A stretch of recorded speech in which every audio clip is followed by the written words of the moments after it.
Buenos dias, mi gente, it's your boy, Big Body, and today strap yourselves in because we are going headfirst into a diaspora war. Big Body for the people that mocking! Today we are talking about Tyler, the turbulent topic of Tyler, because the way that people have been discussing it online gave me hemorrhoids.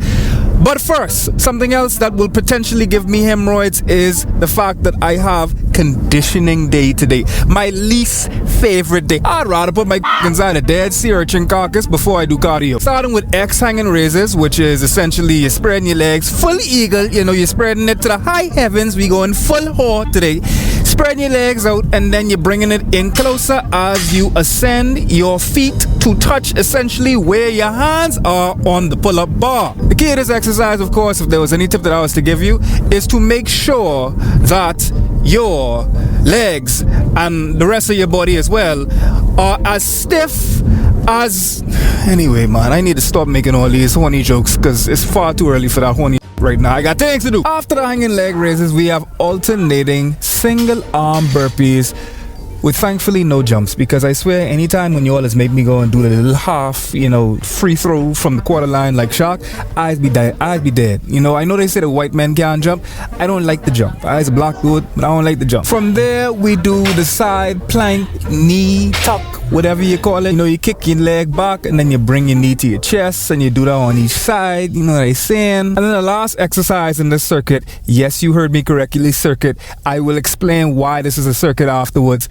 But the last exercise is this kind of compound movement where essentially you're doing a split squat, a jumping split squat on each side. So you go split squat 1, split squat 2. That's still 1 rep. Stick with me now. After that, you doing a full jump, bringing your knees all the way to your chest and then dropping back down. And as you drop back down, if it could not get any worse, you then have to do a burpee. Yes, a burpee. You thought that you escaped it when you was doing the single arm burpees. You say, okay, well, at least we ain't got... Nope, you do have to jump because it's in this exercise. The jumping was saved for this exercise. That movement right there is a killer. And we doing this circuit 4 times. So basically, we front loaded the exercises. So all of those exercises is 20 reps first. Then I think it's 15. Then I think it's 10. Then I think it's 8. I ain't too sure. I can put the workout right here. But what I am sure about is the fact that the last exercise, remember that killer exercise we was talking about earlier? That exercise, we actually don't have 8 as we did in all the rest of those other exercises in the circuit for the last round. We actually have 30 of them, because the idea is that is the most strenuous one, and we're trying to absolutely empty our gas tank to really test how far our conditioning could go. You know what it is. I's a big black man with a beard. I look like I do cardio. I don't do cardio, so this isn't necessarily an exercise or a B-roll type of thing where I could be looking, nice and proper and strong. No, today I could be looking like I about to dead. But I got a few minutes before this gym open up. I can see that the gym ain't open up yet, so I think we got a little bit of time. So let's talk about the Tyler situation real quick. Essentially, it all started at the VMAs, where it would seem Tyler was receiving an award. And you know what? It'd be easier for me just to show you all exactly what going on. Tyler has recently gone viral after appearing to ignore Halle at the VMAs. As Tyler came up to accept her award, Halle appeared to offer out her hand to Tyler, who avoided eye contact and seemingly gave her the cold shoulder. Fans immediately slammed Tyler, saying that she was being extremely rude and disrespectful to Halle. They say that Tyler's ego was out of control because she just won an award and that she felt as if she was better than her. They were even more shocked when Tyler held out her trophy for Halle to hold while she gave her speech. They say that it looked as though Tyler thought Halle was beneath her and didn't view her as one of her peers. Other fans have defended Tyler, saying that Halle just looked as though she was trying to gesture to Tyler to stand behind the microphone. They say that fans are blowing the entire interaction out of proportion and that she didn't ignore Halle. Right, so as you can see, this was the impetus for what is now become a discourse pertaining to Tyler. Tyler's a very interesting figure to me, especially as a man that's already been to SA. I've been to Gatong, I've been to Pretoria. Cape Town, I ain't really been down there like that. When you get lower into Cape Town and when you get into the Afrikaans type of regions, where you have that Dutch mixture with the black population, where the Dutch them colonized, you know what I'm saying? And this is the same itch that I see when it comes to another demographic that's online to a much smaller degree known as the Passport Bros. You wouldn't have thought that like they would have a place inside this discussion, but hear me out. Listen, stick with me now, right? So like the Passport Bros discovered that gals in SA, gals in Africa especially, like depending on where you go in Africa, because Africa is on the monolith, Passport Bros them and a lot of Americans in general discovered that SA gals from South Africa, very pear-shaped sometimes. Depending on where you go, like if you get into, East Africa in particular, when you get into Ethiopia, when you get into even Kenya and all the rest of them, and especially South Africa. South Africa is known for the pear-shaped gal them, for the big leg gal them. I mean, of course, the unfortunate story of Sarah Baartman, she is South African. American men found out about this. They were like literally trying to find passports so they could go and get their down to Mandela Land. They was trying to get down to South Africa because not only did they feel as though they would be able to find women with particular assets that are well desired right now in our current society, in the sense that they are genetically grown ass with very little visceral fat due to the diet, due to the hereditary nature of it, you know what I'm saying? Like they eating a lot of maize and pop. When the Passport Bros discovered this, not only, oh shit, the thing turned off, eh? I gotta turn the car back on in order to get the light? That's crazy. So I was saying, right? So when the Passport Bros discovered that shape was very prevalent in SA, they didn't only go for the shape. I mean, of course, let's acknowledge the fact that sexual tourism, like you literally leaving one country specifically for the sole enjoyment and procurement of sex.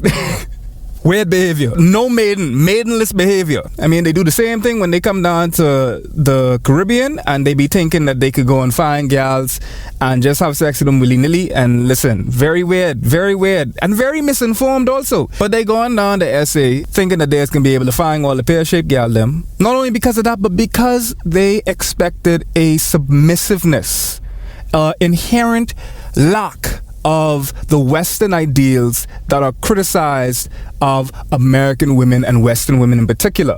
They weren't only coming for the body types, they were coming for the perceived submission, the perceived demureness, the perceived humility of these women. They assume that they are simple women.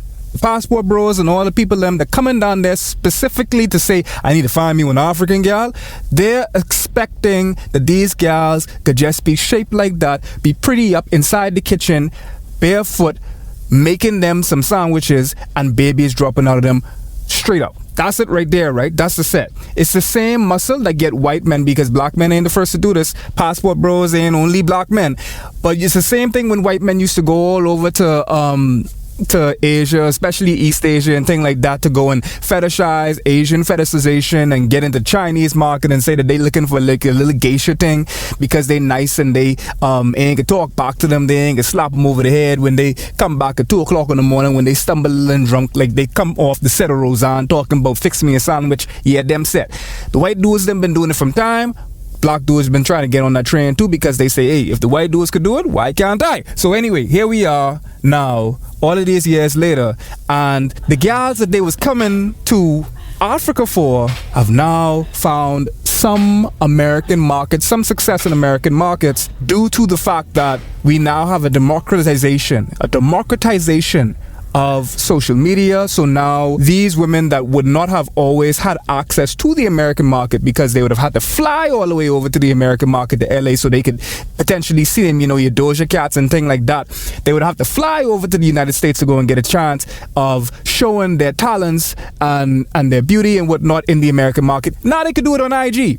Now they could do it on all kind of other things. So now you have gals, a bunch of vixens, a bunch of IG models and thing like that, all from the continent. And now Americans are interacting with a totally different culture, but they don't really care about the culture. They simply just want to go and see the fact that, damn. And now you have like this overrepresentation of a particular body type and a particular look of South Africans, of which Tyla is a very different type of South African. You got a million different tribes in Africa, especially South Africa. You got the Xhosas, you got the Zulus, you got all them, right? But Tyla, Afrikaans type looking, light skin, curly hair. She is as much of a prototype of a particular brand of light skin, curly haired black sweetness that is very palatable, that is very acceptable. And it should not have been of any surprise that she was the one to find the majority of the cross appeal. So essentially we see Tyla in a position to represent different forms of blackness at the same time in a way that you don't really see too often. She can hold the prestigious black position that is reserved for light-skinned women in particular with non-4C curls, racially ambiguous, beige if you will, black gal, while simultaneously holding the exoticism that is often reserved for the other black, which is Caribbean folks, African folks. Because typically when you see a black woman from outside of the US breaking into the American zeitgeist, they often come from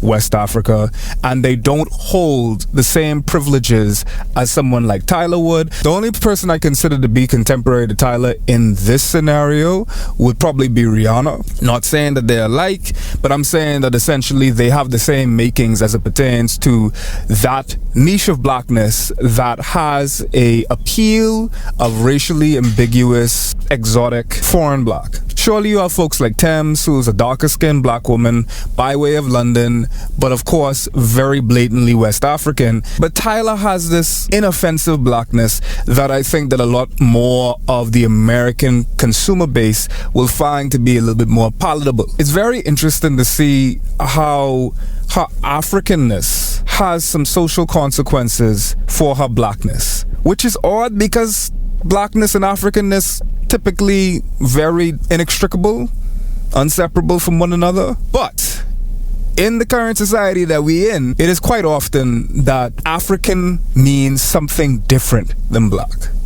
for a lot of people, unfortunately. Now, as Tyla was accepting her award and she gave a trophy to someone else, she was criticized as being uppity. And that word in particular, we need to talk about the way that our language colonizes ourselves, how our language itself oppresses us.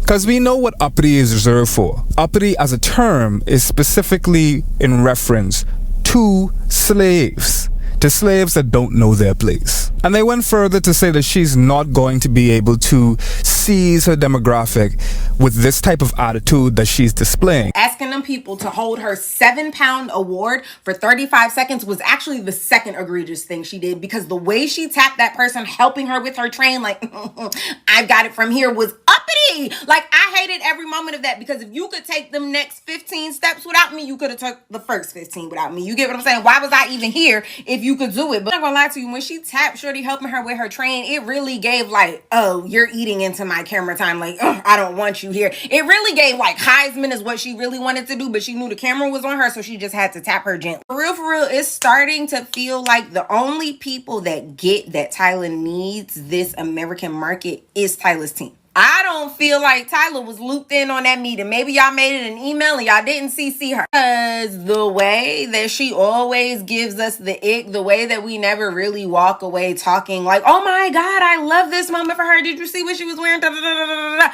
The way that these type of conversations always override the moment is like, grab, do you even know why you're here? Like, here in America trying to use the American market. And what we're really seeing here is that there's an expected humility. There's an expected subservience, not for Black American women, but for African women. There's a subtext and a subtitle to this essentially saying that you made it to an American stage, humble yourself. Because of the way that media has portrayed Africa to be this third world, to use a hackneyed political science term, plundering state of mud huts, wild safaris where elephants would not trek, the reaction from the American audience would essentially be to the effect of, you made it all the way over here, you're a guest, you need to be humble. Not ask American people to hold your trophy. Not realizing that Tyla has occupied very high levels of not only just success, but American success and acclaim, rubbing shoulders with celebrities far before the VMAs. An overnight success takes sometimes years to make. And a lot of people think that this was the first rodeo that Tyla had. But Tyla had already manicured a personality, one that is very much tailored for a specific effect. To the point where she really embodies her Rihanna right now. And when she was called uppity and entitled African, she put that inside her Twitter bio, knowing fully well how this game works.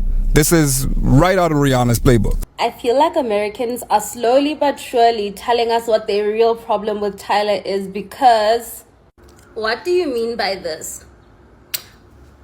What is this supposed to mean? I don't want to hold space for Tyler, because as much as she has extricated herself from continental Africa in her appearance, if you want to subscribe to the belief that Africans don't look like Tyler, which of course they do because Tyler is African, but even from her articulation being very ostensibly British, even though that's how you would find like a lot of gals from SA, especially when you get down into the Cape. That's how they would sound when you get into the Western Cape and that. But a lot of American and just North American audiences will recognize her and clock her as someone that's probably lived in the UK. Despite that, she still registers as African, which is really interesting. It's almost like a one drop type of thing. Like if you got a one drop of African in particular, you will get Afrophobia levied against you. And now to get on the rest of your case, because it's interesting how the reaction to the reaction levied some diasporic wars. This would be his get into. So after she was called uppity and entitled, you essentially had someone else trying to claim on behalf of Tyler that just because she doesn't act promiscuous, just because she doesn't act ghetto, means that she's uppity. And I was just like, raw. Now what you're essentially doing is claiming that black American women are ghetto. Black American women are ghetto and promiscuous. Of course, like he's making nods to your Megan Thee Stallions, black hip-hop femme stars and whatnot, which are absolutely killing the game. Of course, like I said before, the black women are running hip-hop right now. But this right here opened up a new door for misogyny war. The idea that Tyler is representing some respectable, black, excellent, very white adjacent performance of blackness, to the point where she's already being put into the space of one of the good ones. Like without effort, people are already trying to use her as an example of respectable blackness, like your Nara Smiths, like Black Girl Luxury, like all the rest of them. Essentially trying to attach her to a particular brand of blackness to juxtapose itself against the Sexy Reds, Megan Thee Stallions, whatever have you. And of course, this performance of blackness, this black excellence, this prestigious blackness won't save Tyler at all from any type of social sanctions that comes from being a black woman, navigating the world as a black woman, even if you look like Tyler. As we can see, because literally at the same time she's incurring social sanctions and penalties due to the fact that she's African, you can see that no matter how respectable you come across, you will still get that. And at the same time, you're getting a division of the African pie. You're getting people trying to create schisms between the black diaspora. And there's a other layer of complexity when you take into the account that it was a black gay man that made the first observation, calling him uppity and entitled, to my understanding, and then a white gay man that made the prior observation about Tyler not being ghetto or ratchet or promiscuous or whatever. Which brings us to the grand finale of all of this, which is this right to sexism that, unfortunately, please don't eat me up, all of my queer brethrens them, all of my queer folk them, this claim to sexism that some queer folks think that they have due to the fact that they're queer. I've talked about how queer folks sometimes that are non-black, non-POC, can feel a little bit too comfortable in claiming some slurs or some racist activities simply because they're queer, so they feel as though, well, I'm marginalized, so that means that I can do it too. And this is one of those same instances where a queer man feels as though they can engage in sexism to make their points, when the case is, no, sexism isn't okay across the board at all. And you put yourself in this predicament where, as someone observing this and someone trying to call attention to how this is an issue, there's accusations of homophobia, and that is due to the fact that as a marginalized person in these spaces, being marginalized means something. And if you're not being critical, you may immediately wend off the criticism as homophobia rather than looking at the way that these institutions operate through marginalized people as well. Some of the greatest agents of patriarchy, racism, sexism, whatever have you, are marginalized people. Are people that are affected and afflicted by those very institutions. They are the same agents. And the way that all of this operates outside of the American black zeitgeist is really interesting to me. We've also seen, of course, the group Shits and Gigs and the black misogynoir that they've been exhibiting that I'm going to go and talk about on Foreign Fridays. So tap here to go and check that out, because we're only just scratching the surface of what is a universality of anti-blackness in the black diaspora. And that's a conversation you all ain't ready to talk about.